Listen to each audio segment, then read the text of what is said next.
All right, so the next point I want to make here about abrasives and vapor honing is the fact that we can mix abrasives in a vapor hone cabinet. So you can mix glass beads and aluminum oxide together.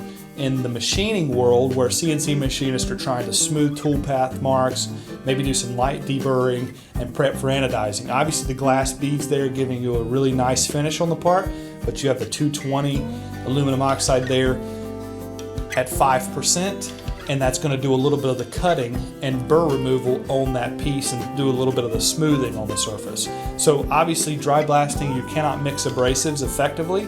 When mixing abrasives in a wet cabinet, obviously you will not have heavy areas of aluminum oxide or heavy areas of glass bead. They will mix with a very good consistency in uniform. And again, dry blasting cannot do that ever, so we have a huge advantage there when you need to mix abrasives for an application.